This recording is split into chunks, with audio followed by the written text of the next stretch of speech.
Okay, now this system installs the same way on the diesel trucks, the F250, 350. Everything's identical. The disassembly is different, but the installation, the programming, and all the items you would receive is the same. It works for gasoline and diesel engines. We're going to go ahead and the ones that are for diesel have a glow plug delay set, so you don't have to do anything additional. It's already preset when it's shipped. I'm going to do a 100% plug-and-play remote start installation on a 2011 Ford F150. System's 100% plug-and-play. Parking lights would be optional. There actually is a control wire, negative output left on the unit for parking lights. And there's a wrap control pair of wires here that will turn off your retained accessory power upon shutdown if you choose to hook them up.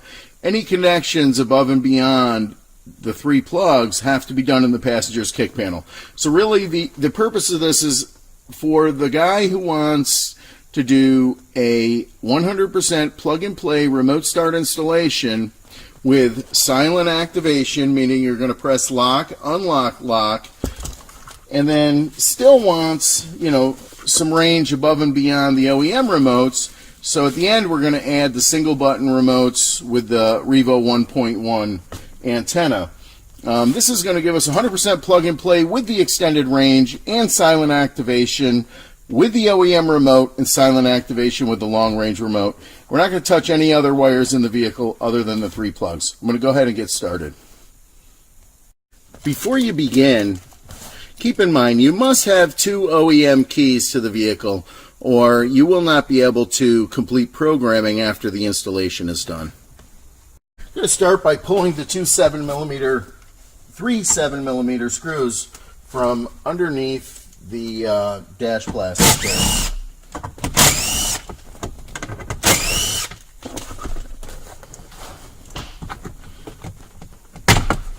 Go ahead and remove the lower dash panel. We're going to get an 8mm on these and take those out. Bottom bolts are 7mm or 9/32. These are 5/16 or 8mm.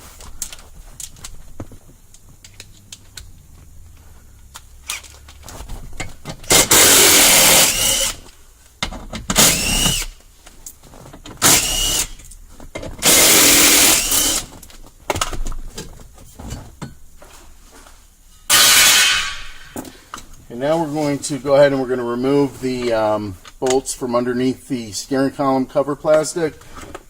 We're using a 7/32, or I believe it may be a 5.5mm, may also work.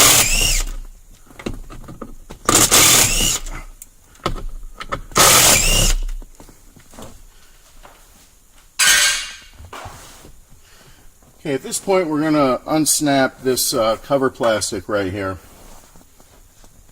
Okay, we're going to want to insert the key to the vehicle in the ignition switch and turn the ignition to unlock the steering wheel. I'm going to go over here and I'm going to give you a look at what I'm going to release. We're going to be pushing in that little detent inside that square opening to release the upper portion of the steering column cover plastic. With the steering wheel turned, we're going to use a small flathead screwdriver. Just going to put it in and pull back, and we're going to release it. And I'm going to show you. You can repeat the procedure for the opposite side.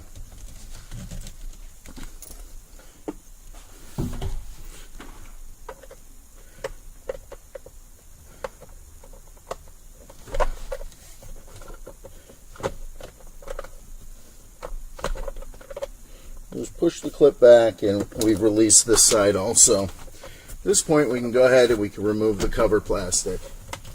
I'm going to remove the top. Just separate them and then we can spread the bottom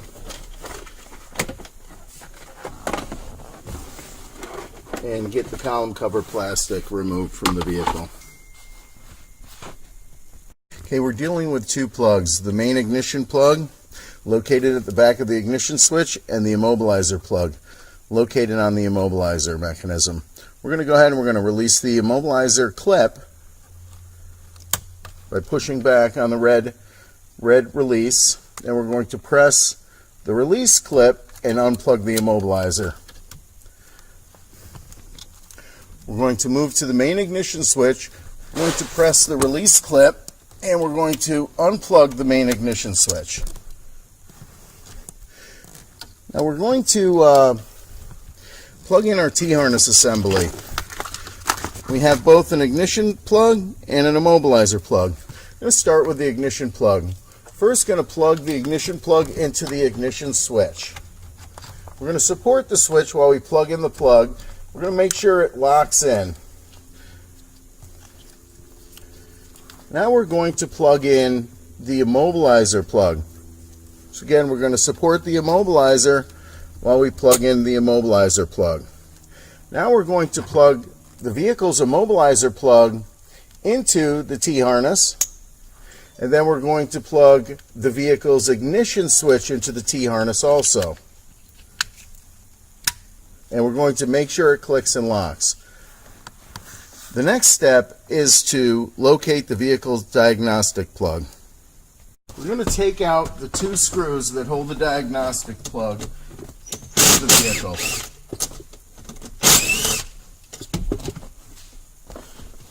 Well, we have our diagnostic plug freed here. We have a diagnostic plug T-harness that we're going to use. This T-harness is a high-quality diagnostic plug T-harness. If you look at other offerings of similar products, you'll see that the construction of this plug is way better than the homemade stuff I'm looking at.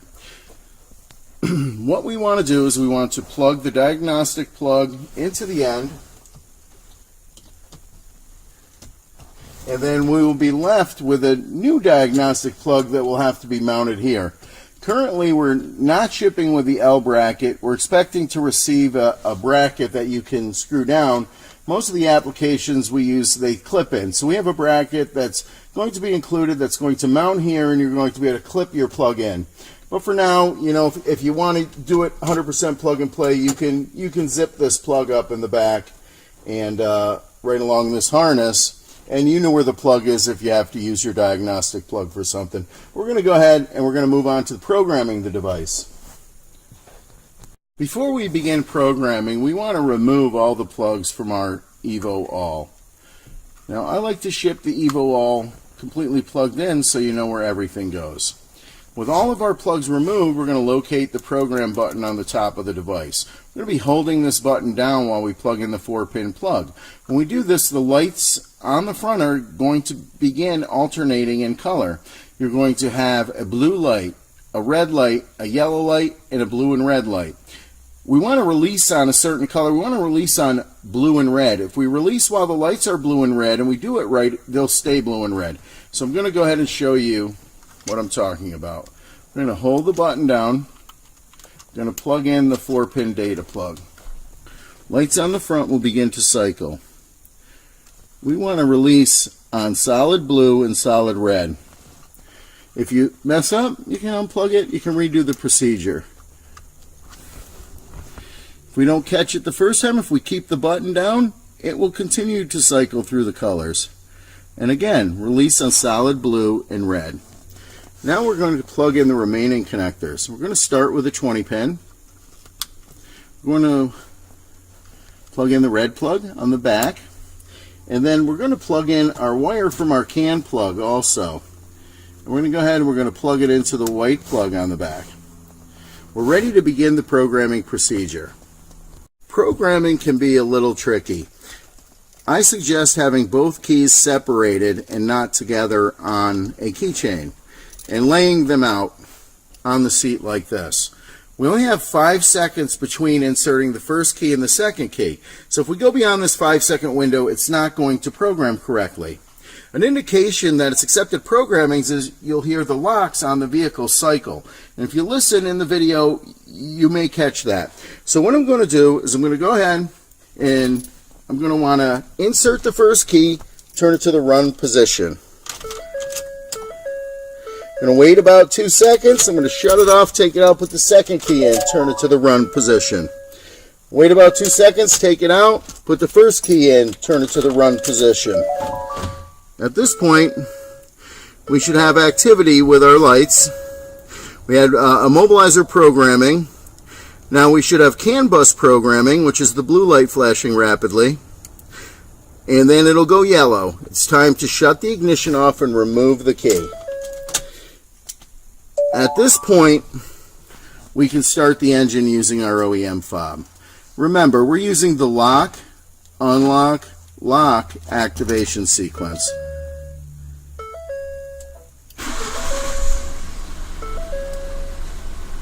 Our vehicle is up and running. Okay, now we're going to add another component.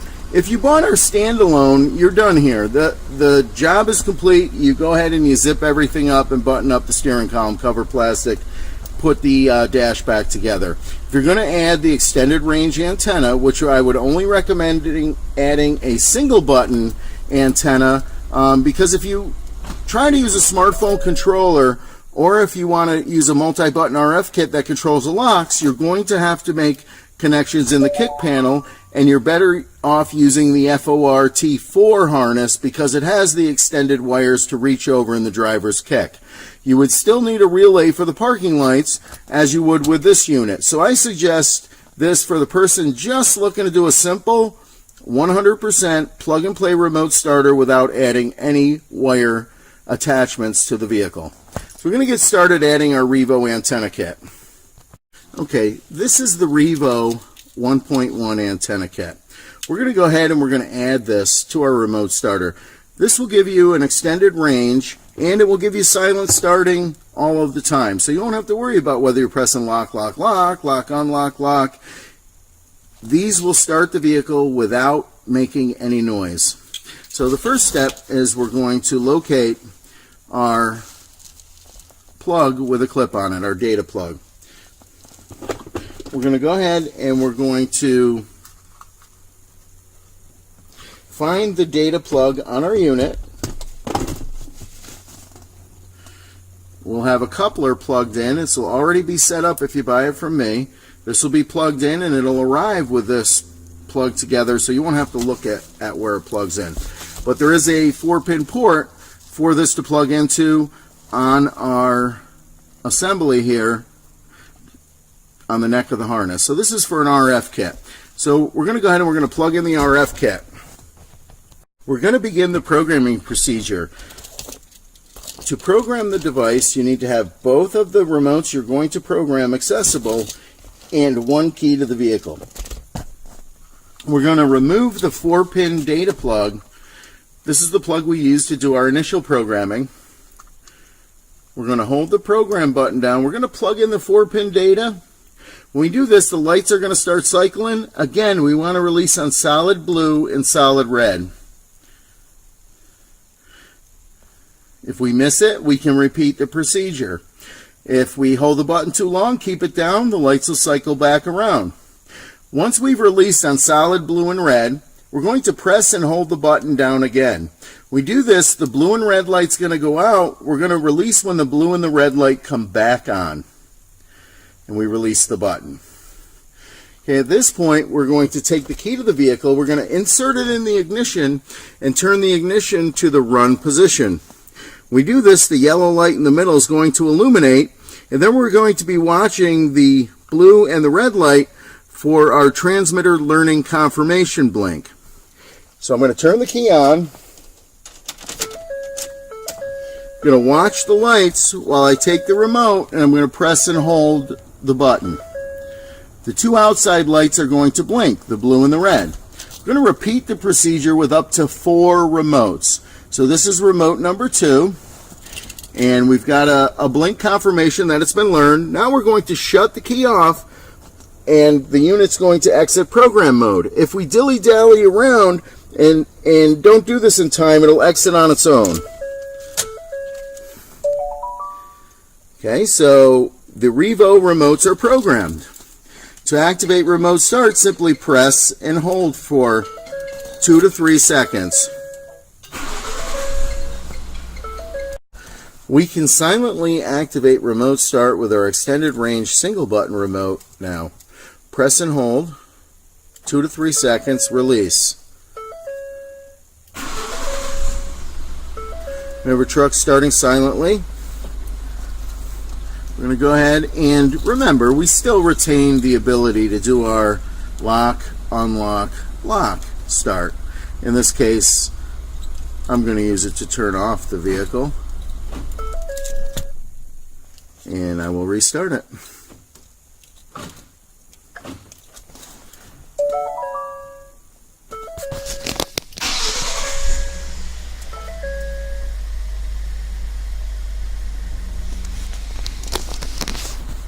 So this system offers the best of both worlds. Silent starting, activates from the OEM remote, and has a long range antenna and remote kit.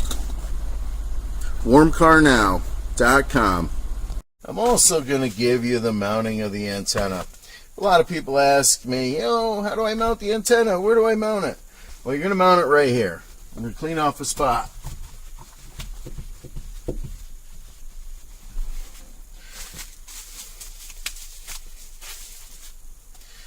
I'm going to go ahead and peel off the adhesive tape.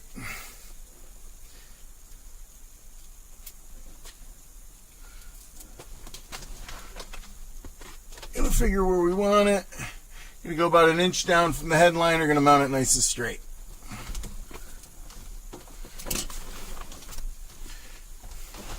I'm going to put my fingertips under the headliner.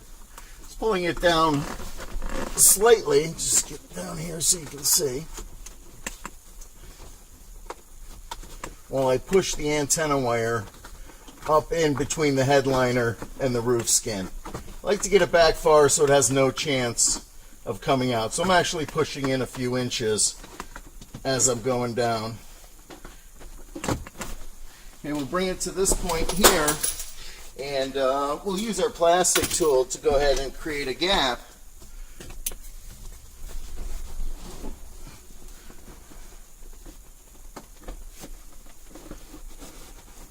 And this is doing it without removing the trim pieces.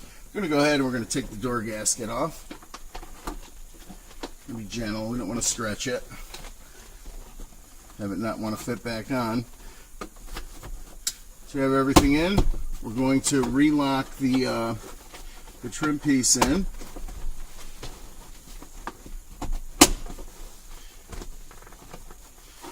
We're going to run the wire down in this gap we've created by removing the gasket. And we can reapply the gasket to hold the wire in as we're working. We get down here to the bottom. Once you get down to this point with the wire, you can pop this side panel off. This I'll just put my finger in the hole here. You could pop this off and run the wire down through, or you can probably sneak it underneath without removing it. I'm going to go ahead and I'm going to run the wire down. We're going to come down through here, and then we're going to plug it back into our Evo coupler. And we're going to go ahead and we're going to make everything look nice and neat and zip it all up.